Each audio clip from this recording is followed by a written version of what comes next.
Hey, Ray, Tales from Agent Men.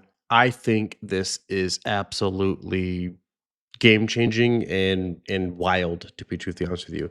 So, if you know our mod, you know that we were having issues with animations, we're having issues with creatures. Bannerlord is a whole other kind of issue with that stuff.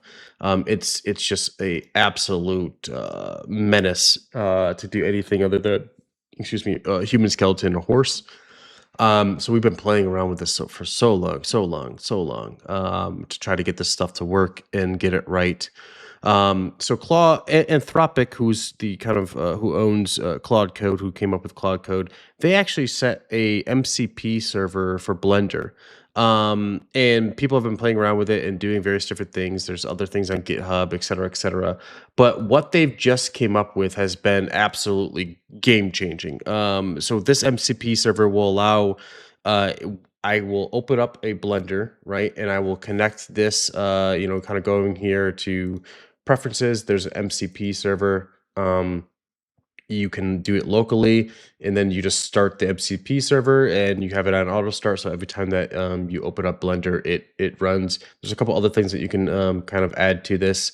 Various other different scripts that you guys can all read about that in a YouTube video. Just do Blender and Claude Code. I think there's Llama. It connects to Llama. And I also think it connects. I don't know if there's a Codex one, but I'm sure Codex will be right around the corner.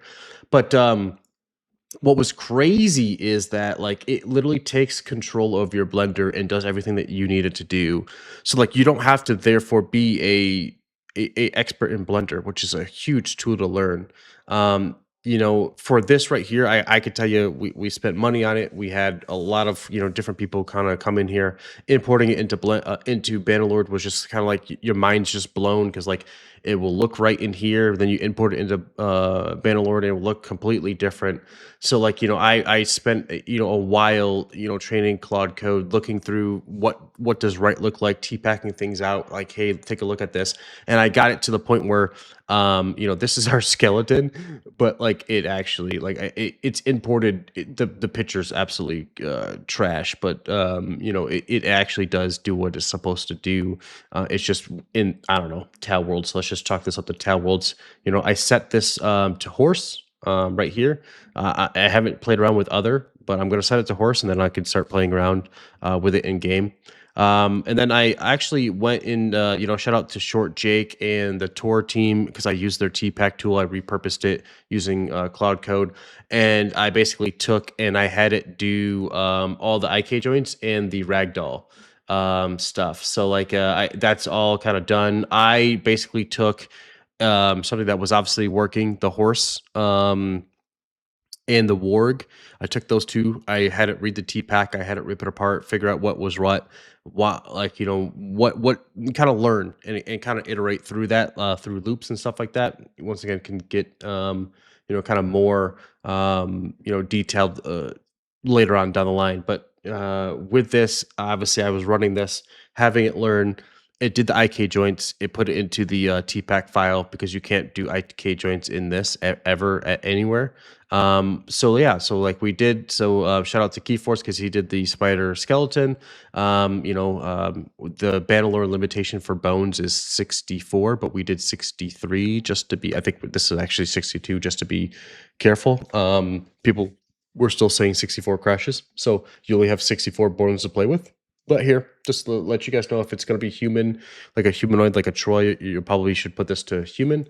I wouldn't use other. I don't think that the engine, it really likes to play around with other. But you can do the IK joints by using Short Jake's TPack tool. But I once again took Claude Code, and we looked at the horse, looked at the warg, and then kind of inferred it onto the skeleton, right? So it did all that math, and then kind of added the IK joints in there, which is kind of incredible on itself.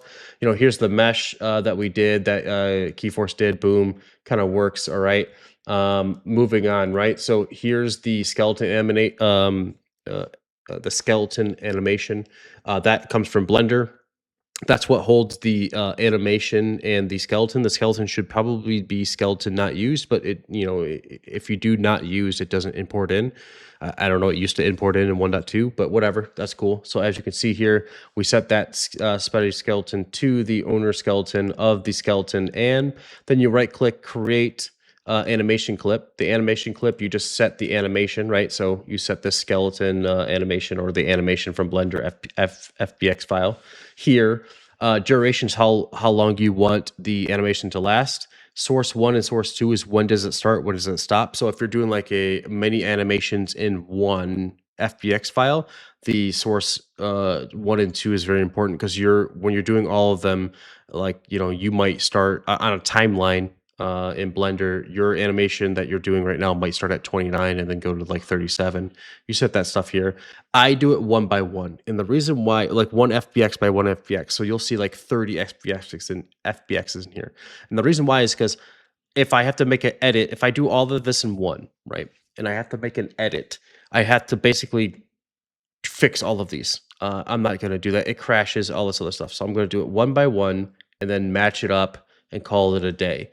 But I think what was crazy, the craziest thing I've learned is that right now you see, like, you've seen this in the very beginning, right? Now it's doing its thing. I didn't touch it. I literally haven't touched it, and now you guys can see it's doing its own thing, right? So it's going and doing animations. So like then you can see like it kind of moving on, right? And it's learning. It's doing all these animations by itself, right? Like it's not an expert in animations, but like it's learning and it's constantly getting better and better and better. This morning when I was doing this, it was doing some funky stuff because it was like trying to do like alternating stuff. It just wasn't working out, and I was like, "Yo, brother, like you don't need to alternate. Just get it to move forward and move backwards." Another thing, when you're doing movement stuff, I learned is when you're doing movement stuff. So let's just go over here to Window Model Viewer. When you're doing the movement stuff, the body does not move. The engine controls the body through the root underscore M bone.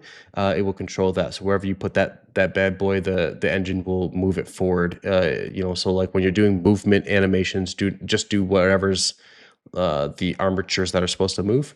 Do not do the body. The body will not move. The engine controls it by the root. So just keep that in mind. So I added entity, added it as a mesh. So you can do here, just go over here, add mesh, boom. I clicked my spider skeleton, and then I obviously, I have all of these. Let's see what this one does. Yeah, so I see, like, obviously it has to be, your own.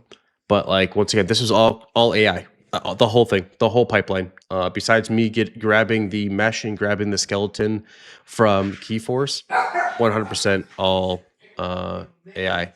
And if this is true, then we can basically, kind of quickly do animations. Like I'm now having it do more animations for the spider and saving them. So we should have like a full kind of thing going on here soon. And then I'm gonna have to go into each one and play around and see, what's what, and then take them in game. There's a lot more to do to this, but the fact that like AI was able to just quickly connect to Blender, which I have no experience in, and then be able to just kind of do this stuff all on its own is absolutely stunning to me. The landscape is quickly changing, and I just want to give this out to other people because if you can always hit me up to see how I did it, but and my repo is always open to the community. It's literally open on GitHub, so you can go and view and look at this, how this is structured, how our lessons learned. So I run it through loops every night to learn, and then improve its documentation. But yeah, you can definitely start to do your own kind of animations, own 3D modeling. I've seen people do landscape scenes, 3D modeling. Is it the best in the world? No, but like, do you have to pay like, premium price for these, things? That's the question that's going to be answered, right? Like, more competition is never bad for the consumer at all, right? Or the person that's paying the bill. So this is crazy. And I think it's going to open up a lot more because I will tell you that there's very few animators that that are in the community that know how to do this from start to finish. I've talked to a lot of them, and usually they hand it off to someone else at a specific point. So like I think that that is huge too, right? Like most of the animators will know how to do the animations, and then they'll hand off the FBX files to like another person that imports them in, and then like has to deal with it. So that's the problem with the community, is the people that know kind of the most. They don't know everything, and that they don't know how to diagnose. They don't know how to do X, Y, and Z. So like I don't think that there's anyone in the community that knows how to do this full pipeline from start to finish, that can do their whole entire mod, do a scene, do 3D assets, do 2D, do the UI, do the coding, do the creatures, do the animations.